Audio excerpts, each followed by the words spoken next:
హంసస్సోహం స్వగతవరపరం పూర్ణమానంద సాక్షి వ్యోమాకారం విశాలం విభవ ప్రభవభూత ఆద్యంత సాక్షి జ్ఞానం జ్ఞానార్థసారం అహమిహ నియతం అద్వితీయం వందేహం గురుపూర్ణబోధమనిశం శ్రీదత్తయోగీశ్వరం.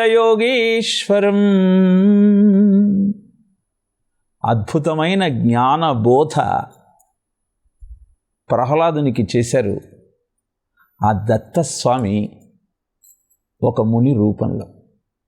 మీరు ఇలా మొట్టిలో దొర్లుతూ ఉన్నారేమిటి అని ప్రహ్లాదుడు అడిగిన ప్రశ్నకు సమాధానంగా, అజగరము జుంటీగయు నిజ గురువుగా దలచి నిశ్చింతుడనై విజనస్థలి కర్మంబుల గజిబిజి లేకున్నవాడ గౌరవ వృత్తిన్.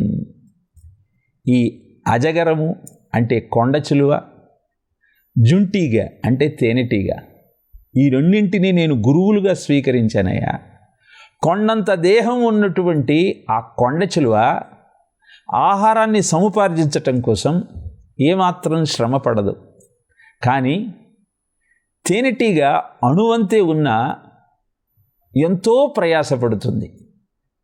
చివరకు తాను కూడబెట్టిన తేనెనంతా ఎవరో వచ్చి దొంగిలిస్తే నిస్సహాయంగా చూస్తూ ఉండిపోతుంది. ఈ మాత్రం దానికి ఎందుకు తాపత్రయపడాలి?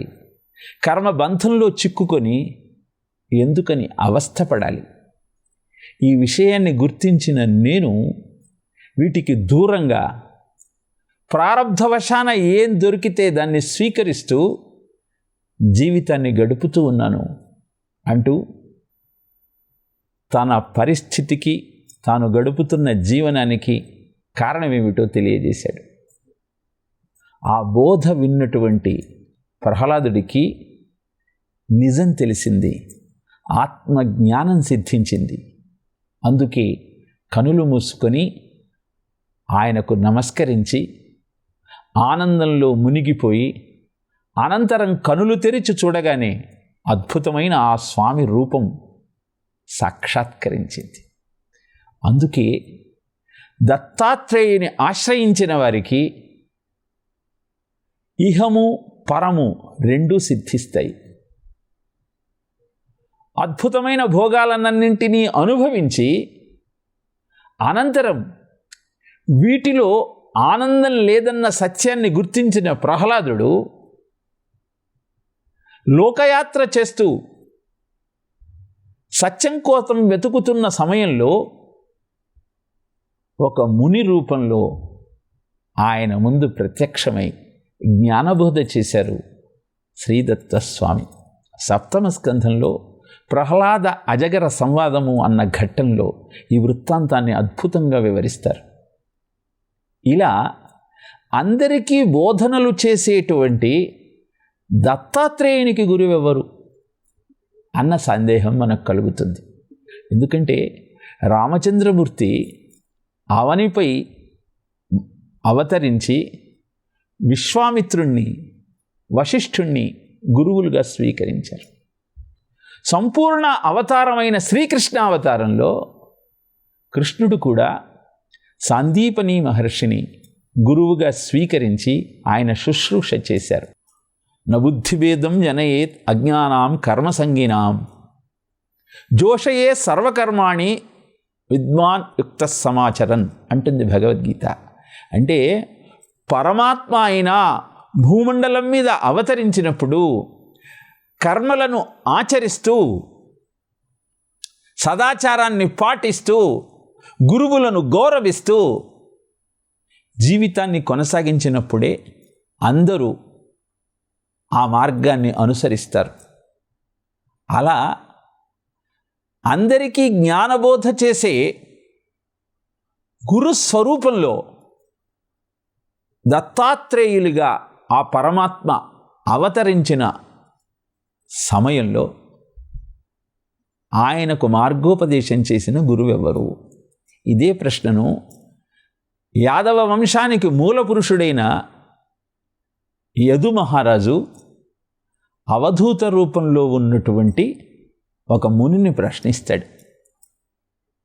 దానికి సమాధానంగా, నేను నేర్చుకోవటమే అలవాటుగా పెట్టుకున్నాను, నాకు 24 మంది గురువులు అని తెలియజేశాడు ఆ అవధూత. భూమి క్షమాగుణానికి, పరోపకారానికి నిదర్శనంగా నిలబడుతుంది. దున్నిన, దుక్కిన, తొక్కిన, చెక్కిన దోషములెంచదు భూమాత.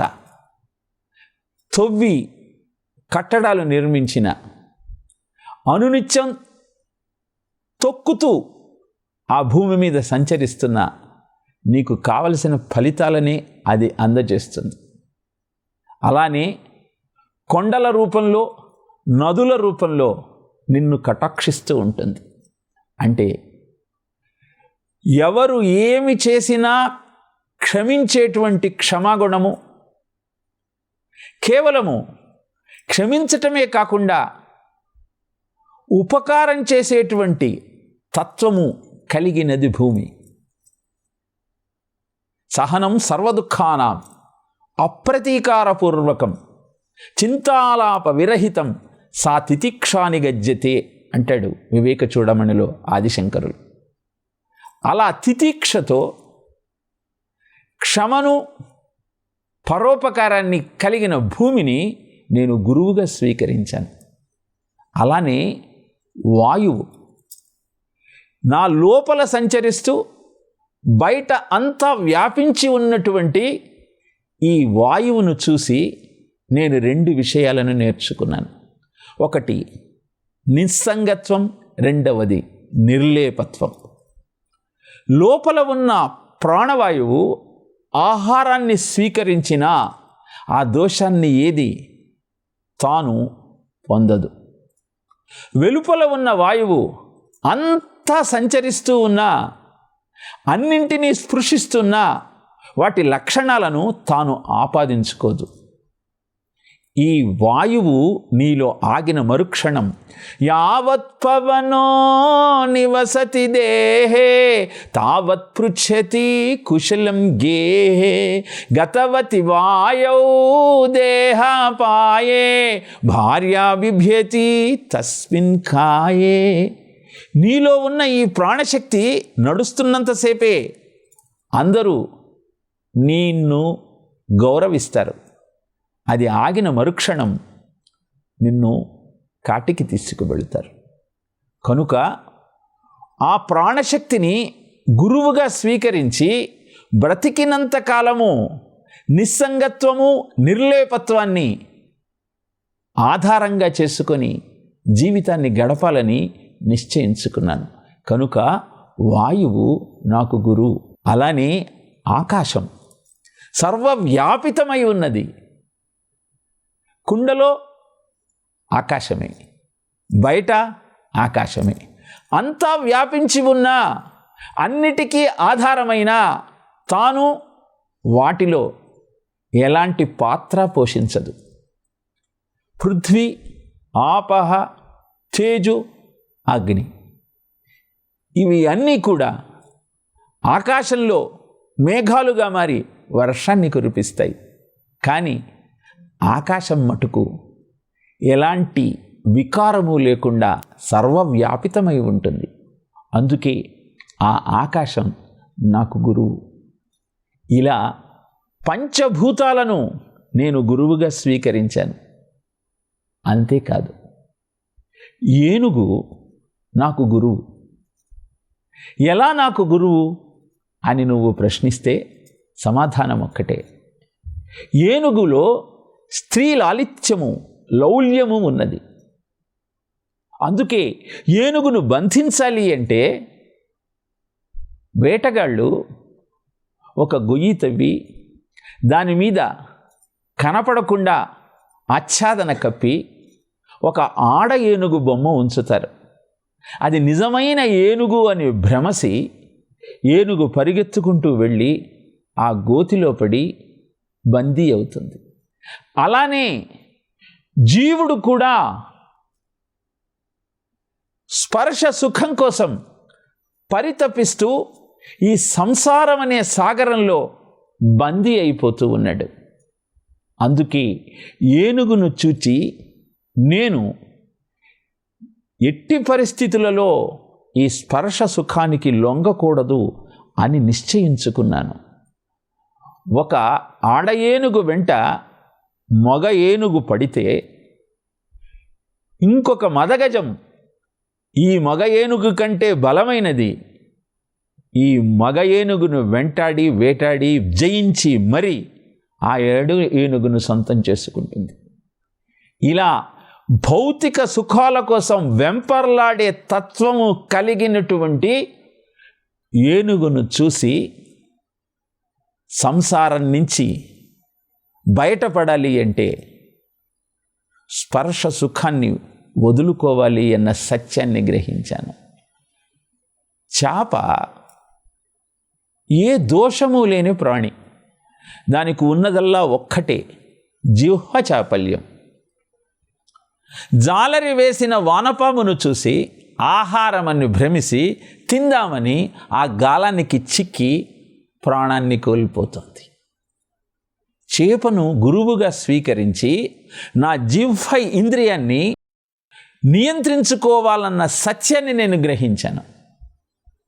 ఒక్కొక్క ఇంద్రియము ఒక్కొక్క పని చేస్తుంది.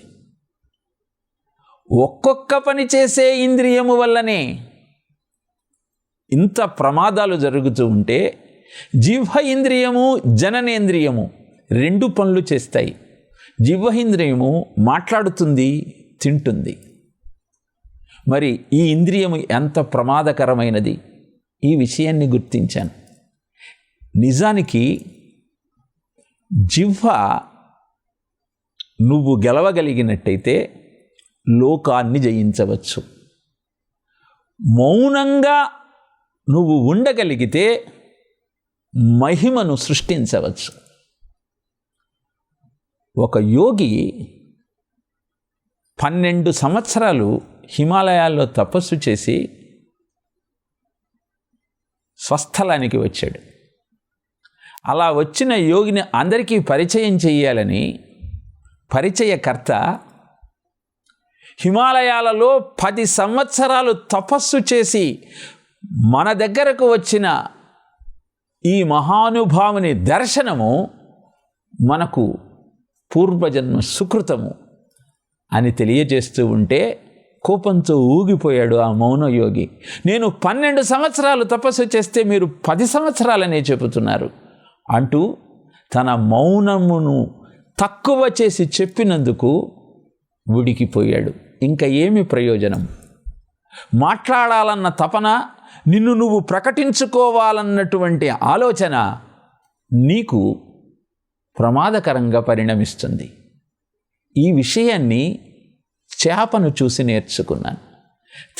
తినాలి అని పరితపిస్తాం, కానీ మనము తీసుకునే ఆహారమే మనకు ప్రమాదంగా పరిణమించే అవకాశం ఉన్నది. అన్నమన్న శబ్దానికి నీవు తినేది, నిన్ను తినేది అన్న 2 అర్థాలు ఉన్నాయి. మితాశి, హితాశి, కాలాశి. మితంగా హితమైన ఆహారాన్ని సమయానికి స్వీకరించినప్పుడు మాత్రమే అది నీకు ఆరోగ్యాన్ని అందించగలుగుతుంది. ఈ విషయాలన్నింటినీ చేపను చూసి నేను నేర్చుకోగలిగాను. సముద్రం నాకు గురువుగా నిలిచింది. సముద్రాన్ని చూసి నేను చాలా విషయాలు నేర్చుకున్నాను. సముద్రంలో ఏ వస్తువును వేసినా అది దానిలో ఉంచకుండా తిరిగి బయటికి విచ్చేస్తుంది. అలానే నువ్వు ఎందరితో పరిచయాలు పెట్టుకున్నా ఎవరి దగ్గర నుంచి ఏమీ తీసుకోవద్దు. ఈ విషయాన్ని సముద్రం నాకు నేర్పింది. తనలో అగాధమైనటువంటి అనేక సంపదలు ఉన్న సముద్రం గంభీరంగా ఉంటుంది. అలానే నీకు ఎన్ని విషయాలు తెలిసినా, ఎన్ని నువ్వు నేర్చుకున్నా, మౌనంగా నువ్వు ఉండగలగటం నీ పరిణతికి చిహ్నంగా ఉంటుంది. ఈ విషయాన్ని సముద్రాన్ని చూసి నేను తెలుసుకోగలిగాను. పురుగు తుమ్మెద ఒక కీటకాన్ని తీసుకువచ్చి దాని చుట్టూ రొదపెడుతూ తిరుగుతుంది. ఇలా పరిభ్రమిస్తున్న తుమ్మెదను చూసి భయపడి కొంతకాలానికి ఆ తుమ్మెద, ఆ కీటకము తుమ్మెదగా మారిపోతుంది. కీటకము తెచ్చి భ్రమరము పాఠమముగా భ్రమింప భ్రాంతంబై తత్కీటకము భ్రమర రూపము వహించి పాటించుకాదే భయయోగమునన్. ఆ పురుగును చూసి నేను నేర్చుకున్న విషయం ఏమిటి అంటే, తుమ్మెద రొద కారణంగా తన స్వరూపాన్ని మార్చుకొని తుమ్మెదగా మారినటువంటి కీటకము నాకు కనులు తెరిపించింది. శ్రీహరినే తలుచుకుంటూ ఆయన నామాన్నే జపిస్తూ నేనెందుకు సత్వగుణ సంపన్నుడిగా మారలేను, ఒక ప్రహ్లాదుడిగా నా జీవితాన్ని ఎందుకు గడపలేను అన్న ఆలోచన నాలో ఉద్భవించింది. అందుకే ఆ కీటకము నాకు ఆదర్శమైంది. లేడిని చూసి నాకు జ్ఞానోదయమైంది. అందుకే ఆ లేడి పిల్లను నేను గురువుగా స్వీకరించాను. ఎక్కడి నుంచో వినపడుతున్నటువంటి వేటగాడి సంగీత ధ్వనిని ఆకర్ణించి అక్కడ జరుగుతున్నటువంటి కార్యక్రమంలో పాలు పంచుకోవాలని పరిగెత్తి ఆ వేటగాడికి చిక్కి తన ప్రాణాన్ని వదిలేస్తుంది లేడి. అలా అన్నింటిలో నా భాగస్వామ్యం ఉండాలి అన్నటువంటి ఆలోచనతో సంబంధాలు ఏర్పరచుకొని ఆ సంబంధాల కారణంగా నా జీవితాన్ని నేను వృధా కానీయదలుచుకోలేదు. ఈ విషయాన్ని లేడిని చూసి నేను నేర్చుకున్నాను. ఇలా అనేకమైనటువంటి వారి ప్రవర్తనను చూసి వారిని గురువుగా స్వీకరించి నా జీవితాన్ని నేను సరిదిద్దుకోవాలని నిర్ణయించుకున్నాను. పెళ్ళి కావాలని ఆసక్తిగా ఎదురు చూస్తున్న కన్యక దగ్గరికి మగపెళ్లి వారంతా వచ్చారు. ఇంట్లో తల్లి లేని కారణంగా ఆ కన్యక తానే ఒడ్లు దంచి బియ్యం చేసి వంట చేయాలనుకున్నది. చేతికి గాజులు ఉన్నాయి. ఒడ్లు దంచేటప్పుడు వస్తున్న శబ్దము వచ్చిన మగపెళ్లి వారి యొక్క చెవిన పడితే మర్యాద కాదని భావించి చేతుకున్న కొన్ని గాజులు తీసి పక్కన పెట్టింది. మళ్ళీ దంచటం ప్రారంభించింది. అయినా కొంచెం శబ్దం వస్తూనే ఉంది. ఆ సమయంలో చెరొక చేతికి చెరొక గాజును ఉంచుకొని దంచటం ప్రారంభించింది. ఇప్పుడు శబ్దం రావటం ఆగిపోయింది. ఆ దృశ్యం చూసిన నేను ఆ కన్యకను గురువుగా స్వీకరించాను. ఒక అద్భుతమైన విషయాన్ని నేను గ్రహించగలిగాను. మనస్సు అనేకమైన ఆలోచనలతో ఎప్పుడూ సంచరిస్తూ ఉంటుంది. నహి కశ్చిత్ క్షణమపి జాతు తిష్టత్య కర్మకృత్. కనుక అనేక ఆలోచనలను మనస్సులో పెట్టుకోకుండా మయ్యేవ మనాధత్స్వ మయి బుద్ధిం నివేశయ నివశిష్యసి మయ్యేవ అత ఊర్ధ్వం న సంశయ. మనస్సులో బుద్ధిలో ఆ స్వామినే ఉంచుకున్నట్టయితే ఆయన నాలో సదా నివాసం ఉంటాడు. కాబట్టి ఒకే ఆలోచనతో వ్యవసాయాత్మిక బుద్ధి ఏకేహ కురునందన అన్నటువంటి భగవద్గీత వాక్యాన్ని అనుసరించి ఆ ఆలోచనను మనస్సులో ఉంచుకోవాలని, ఒకే ఆలోచనతో జీవితాన్ని గడపాలని నేను నిశ్చయించుకున్నాను. అందుకే ఆ కన్యక నాకు గురువైంది. ఇలా లకుముకు పిట్ట ఒక మాంసపు ముక్కను నోట కరుచుకొని ఆకాశంలో పరుగెత్తుతూ ఉన్నది. దాన్ని చూసి బలమైన ఇంకొక పక్షి ఆ మాంసపు ముక్కను కైవసం చేసుకోవాలని దాని వెంట పడింది. ఇది గమనించింది లకుముకు పిట్ట. ఆ బలమైన పక్షి ధాటికి తాను తట్టుకోలేనన్న విషయాన్ని గ్రహించి మాంసపు ముక్కను వదిలేసింది, తనను తాను రక్షించుకోగలిగింది. అందుకే లకుముకు పిట్టకను నేను గురువుగా స్వీకరించాను. ఏం చెబుతోంది? ఈ సంసార బంధాలలో చిక్కుకొని నీ జీవితాన్ని నువ్వు వృధాగా చేసుకుంటున్నావు. వాటిని వదిలిన మరుక్షణం నీకు ముక్తి దొరుకుతుంది. కోతి సన్నని మూతి కలిగినటువంటి గాజు పాత్రలో చేయి పెట్టింది, లోపల ఉన్నటువంటి జీడిపప్పులను అందుకోవాలని. పిడికిలి బిగిసింది, చేయి బయటికి రావటం మానేసింది. కారణం, అంతకుముందు గుప్పిటిలో జీడిపప్పు లేదు. చేయి చాలా చక్కగా ఆ సన్నని మూతలోకి వెళ్ళగలిగింది. ఆ మూతి నుంచి బయటికి రావాలి అంటే పిడికిలి వదిలేయాలి.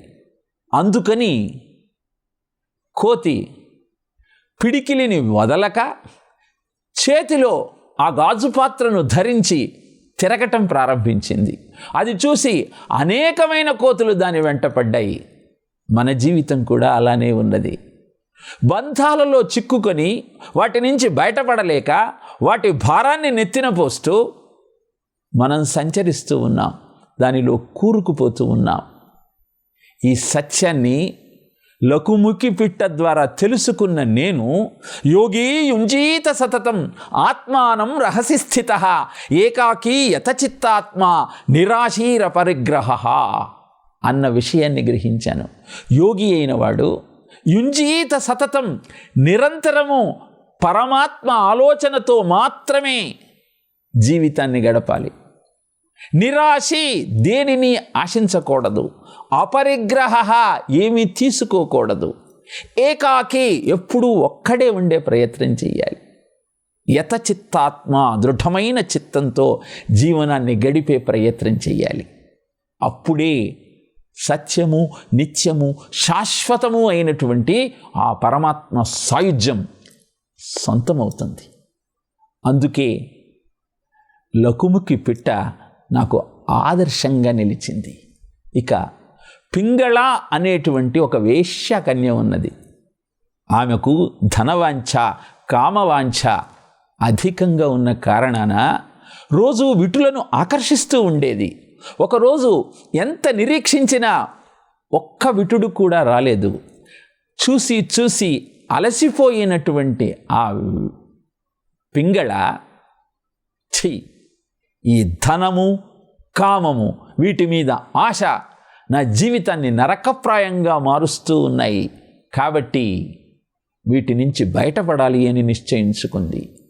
ఆశాయే దాసాస్తే దాసాయతే లోకః. ఎవరైతే ఆశకు దాసులవుతారో వాళ్ళు లోకానికి అంతటికీ దాసులవుతారు. ఆశా ఏషాం దాసీ తేషాం దాసాయతే లోకః. ఎవరైతే ఆశను తమకు దాసిగా చేసుకుంటారో లోకమంతా వారికి దాసిగా మారుతుంది. ఈ విషయాన్ని గ్రహించిన నేను ఆ పింగళ అనే వైశ్యకన్యను గురువుగా స్వీకరించి ఆశకు దూరంగా ఉండాలి అన్న నిశ్చయం చేసుకున్నాను. ఇలా నాకు ఏ ఏ విషయాల ద్వారా, వస్తువుల ద్వారా, వ్యక్తుల ద్వారా జ్ఞానోపదేశం జరిగిందో, చక్కటి ఆలోచన కలిగిందో వారిని అందరినీ గురువులుగా స్వీకరించాను అని ఆ అవధూత యదు మహారాజుకు తెలియజేశాడు. అవధూత యొక్క ప్రబోధాన్ని విన్న యదు మహారాజుకు జ్ఞానోదయమైంది. సాష్టాంగ దండ ప్రణామం చేశాడు. వెంటనే అద్భుతమైన దత్త స్వరూపం ఆ యదు మహారాజు ముందు ప్రత్యక్షమైంది. ఇలా శ్రీ దత్తాత్రేయ స్వామి అనేక రూపాలలో ఎంతోమందికి జ్ఞానోపదేశం చేశారు. ఆయనను ఆశ్రయించి మనం కూడా జీవితాన్ని ధన్యం చేసుకుందాం. ఆ గురు చరిత్రలోని అనేక విషయాలను మరొక ప్రసంగంలో తెలుసుకునే ప్రయత్నం చేద్దాం. ఓం తత్సత్.